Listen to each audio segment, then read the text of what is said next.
Hello friends, I hope आप लोग की तैयारी बहुत अच्छी चल रही होगी बिहार सिविल कोर्ट मेंस की। अब टाइम ज़्यादा बचा नहीं है, तो इसलिए जितना कम टाइम बचा है उतना में मैक्सिमम रिवीजन करना है। जो टॉपिक छूट गया उसको देख लेना है। लास्ट के जो 2 डेज़ बचेंगे उसमें बस रिवीजन करना है जो पढ़ा हुआ है।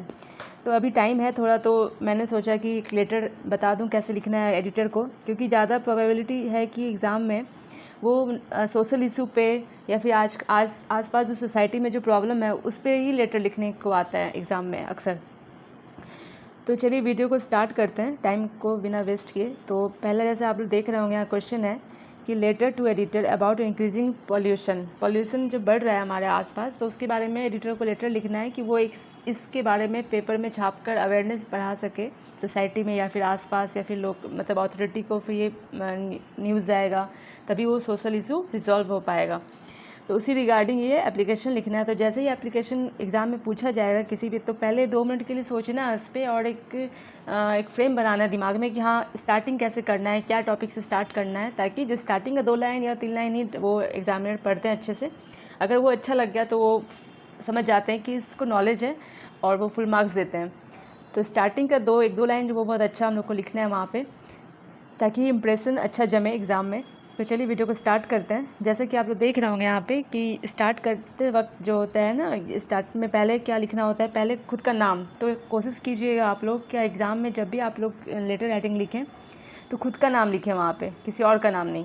या फिर XYZ तो बिल्कुल भी नहीं लिखना है, क्योंकि वो अक्सर वो जितना भी प्रैक्टिस सेट है उसमें दिया रहता है इस तरह से, या फिर कहीं भी अगर प्रिपरेशन करा रहा हो तो उस वजह से वहाँ पे आपको अपना नाम लिखना है। आप एड्रेस भले ही आप चेंज कर सकते हैं, लेकिन वहाँ पे नाम आपको खुद का ही लिखने से ज़्यादा बेटर रहेगा। तो उस तरह से देखिए यहाँ पे नाम लिखा हुआ है, खुद का नाम लिखना है। ये सारा एक लाइन में लिखना है और कहीं पे कॉमा वगैरह नहीं देना है लास्ट में, जैसे नाम के बाद कॉमा दे दिए, ये सब नहीं करना है। फिर डेट भी देना है वहाँ पे। उसके बाद फिर ये गैप देना है, यहाँ पे 2 सेंटेंस का गैप होना चाहिए इस वाले में, नाम के बाद और टू के बीच में, ठीक है।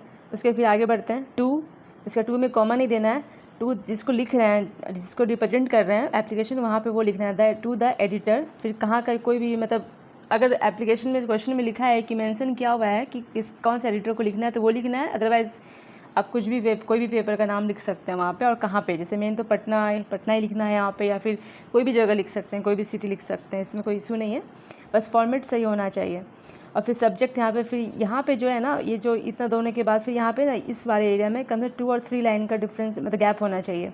उसके बाद फिर से स्टार्ट करना है। जैसे सब्जेक्ट में लिखना है, जैसे सब्जेक्ट जिस टॉपिक में दिया रहे ना एप्लीकेशन लिखना, सेम आपको वही टॉपिक यहाँ पे लिखना है। जैसे इंक्रीजिंग पॉल्यूशन है तो आपको इस तरह से इंक्रीजिंग पॉल्यूशन लिखना है इन पटना, या फिर इन आवर सोसाइटी, या फिर इंक्रीजिंग सब्जेक्ट में आप ये लिख सकते हैं कि creating awareness about increasing the pollution in our society, ठीक है, इस तरह से।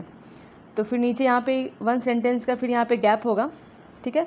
उसके बाद डियर सर या मैडम, अगर किन्हीं को लिखा हुआ है एप्लीकेशन में कि हाँ सर को लिखना है, या फिर कुछ मैडम या इस तरह से कुछ किसी का लिखा हुआ है कि सर या मैडम को लिखना है, तो वहाँ पे आपको वो लिखना है। अगर ऐसा कुछ मेंशन नहीं है तो आपको डियर सर और मैडम दोनों ही लिखना है, ठीक है। या फिर डियर सर भी आप लिख सकते हैं सिर्फ, अगर जरूरी नहीं है कि मैडम नहीं लिखे तो ऐसा नहीं है आपका मार्क्स कट जाएगा, ऐसा कुछ नहीं है। तो फिर यहाँ कॉमा से स्टार्ट करना है। फिर यहाँ से आपको फिर यहाँ पे 1 लाइन का डिस्टेंस देना है, और राइटिंग थोड़ा साफ लिखना है। अगर आपका राइटिंग थोड़ा ख़राब भी है तो वहाँ पे थोड़ा गैप दे के लिखना है, ताकि उसको अच्छे से क्लियर समझ में आए एप्लीकेशन और वो अच्छा मार्क दे।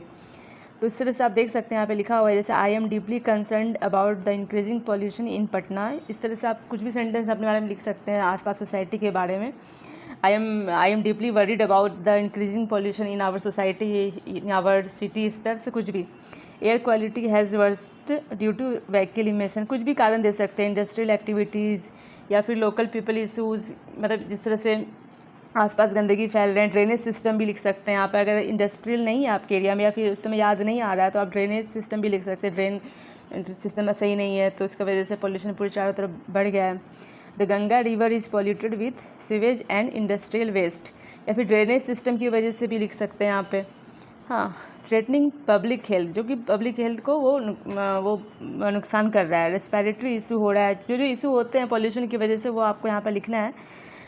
एग्जैक्ट लाइन नहीं, बस कुछ जैसे मेन थीम समझना है कि एप्लीकेशन आपको किस टॉपिक में लिखना है, लेटर राइटिंग किस टॉपिक में लिखना है आपको। तो बस उससे रिलेटेड जो है आपको उस 2-4 लाइन डालना है आपको उसमें, जो जैसे प्रॉब्लम आपको बताना है कि प्रॉब्लम है। उसके बाद आपको प्रॉब्लम से क्या इशू हो रहे हैं आपके आसपास सोसाइटी में, वो आपको बताना है। फिर सोसाइटी, फिर आपको क्या करना है उसके लिए, मतलब आप क्यों लिख रहे हैं, आप जिसको लिख रहे हैं आप उससे क्या करवाना चाह रहे हैं, वो आपको लिखना है वहाँ पे। इस तरह से पहले आपको प्रॉब्लम बताना है, सेकेंड वाले में आपको ये बताना है कि इस प्रॉब्लम से क्या क्या हो रहा है, कौन कौन प्रभावित है, कौन कौन अफेक्टेड है उस एरिया से, मतलब उस इशू से, ठीक है। उसके बाद फिर आपको धीरे से बताना है कि फिर सेकेंड लाइन में आपको ये बताना है कि आपको, मतलब आप क्यों उसको लिख रहे हैं, आप उसको लेटर लिख रहे हैं, एप्लीकेशन लिख रहे हैं, तो क्यों लिख रहे हैं, आप उससे क्या काम करवाना चाहते हैं एक्चुअली। इस तरह से ये आपका मतलब वे ऑफ राइटिंग होना चाहिए। ये नहीं कि आप पहले ही लिख दीजिए कि आपको ये लिखना है, आपको पब्लिश करना है अपने पेपर में ये चीज़, इस तरह से नहीं। आपको पहले बताना है कि आपके आसपास प्रॉब्लम क्या है, उसके क्या प्रॉब्लम का क्या इशू हो रहा है, क्या दिक्कत हो रहा है आसपास, उसके बाद आप क्या कर सकते हैं, ये आपको इस तरह से प्रोसेस में लिखना है। उसके बाद ये सब हो गया कि स्पेशली अमंग चिल्ड्रंस या ओल्ड पर्सन, या इस तरह से आप लिख सकते हैं। स्पेशली सिर्फ चिल्ड्रन भी लिखिएगा, फिर ओल्ड पर्सन भी लिख सकते हैं, या फिर आसपास among all people of society, सब अफेक्टेड हैं इससे। फिर उसके बाद the Patna environmental institute has highlighted this concern yet action is lacking, मतलब आप ऐसा इसमें लिख रहे हैं कि पटना का एनवायरमेंटल इंस्टीट्यूट जो है वो हाईलाइट किया था इसको, लेकिन अभी भी वो एक्शन अभी लिया नहीं गया है, अभी भी एक्शन जो लेना चाहिए एक्चुअली वो अभी भी कमी है उसमें, ठीक है। तो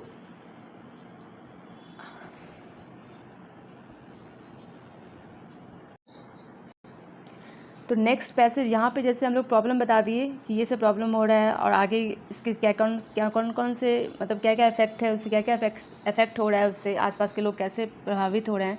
इस तरह से लिखने के बाद यहाँ पे फिर से एक गैप होना चाहिए, एक लाइन का पैसेज चेंज होना चाहिए। एक ही पैसेज में नहीं लिखना है आप लोग एप्लीकेशन, एक पैसेज चेंज करने से क्या होता है कि अच्छा भी दिखता है एप्लीकेशन, ये लेटर राइटिंग। तो यहाँ पे एक गैप होगा, ठीक है, एक लाइन पैसेज चेंज करेंगे हम लोग। जैसे पैसेज चेंज करने के बाद यहाँ से स्टार्ट नहीं करना है, यहाँ से स्टार्ट करना है। जैसे यहाँ से मैंने नॉर्मल जैसे लाइन स्टार्ट करते हैं उस तरह से यहाँ से स्टार्ट करना है, यहाँ से स्टार्ट नहीं करना है, यहाँ से स्टार्ट करना है।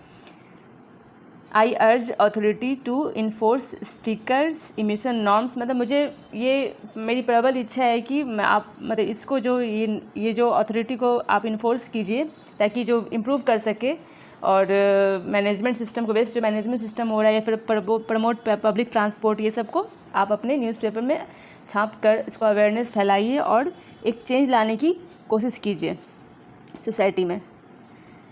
इस तरह से लिखना है एप्लीकेशन। और उसके बाद फिर एक यहाँ पे गैप होना चाहिए, यहाँ पे एक गैप देके योर सिंसियरली अपना नाम दे के बस यहाँ, क्योंकि ऑलरेडी यहाँ पे ऊपर में सबसे पहले जो एप्लीकेशन लेटर राइटिंग लिख रहे थे हम लोग, तो वहाँ पे एड्रेस लिख चुके हैं हम लोग, तो यहाँ पे फिर से एड्रेस नहीं लिखना है और फिर डेट वगैरह कुछ नहीं लिखना है यहाँ पे। इस तरह से लिख के कंप्लीट करना है, कंक्लूड करना है यहाँ पे लेटर राइटिंग।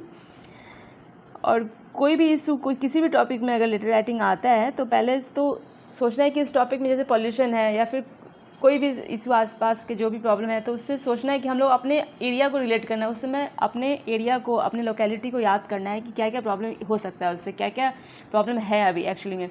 तो उसको बस सेंटेंस में वहाँ लिख देना है, ये प्रॉब्लम है और इससे यही से प्रभावित हो रहे हैं, आप ये कर सकते हैं, मैंने यहाँ कंप्लेन किया लेकिन अभी तक कुछ एक्शन नहीं लिया गया, आप प्लीज़ इसे फिर से कीजिए ताकि एक society, better society we can develop, इस तरह से। और फिर लास्ट में कंक्लूड कर सकते हैं। तो आप लोग एक मैंने बता दिया, आप लोग इससे अच्छा भी एप्लीकेशन लिख सकते, लेटर राइटिंग वहाँ लिख सकते हैं एग्ज़ाम में। बस मैंने यहाँ पे थोड़ा सा समझाने का कोशिश किया। अगर आप लोगों को ये वीडियो अगर थोड़ी सी हेल्प मिल रही है तो आप लोग प्लीज़ वीडियो को लाइक कीजिए ताकि मैं और भी वीडियो बनाऊँ आप लोग के लिए। तो तैयारी करते रहिए, रिवीजन करते रहिए और मिलते हैं जल्दी नेक्स्ट वीडियो में। वीडियो देखने के लिए थैंक यू। जय हिंद।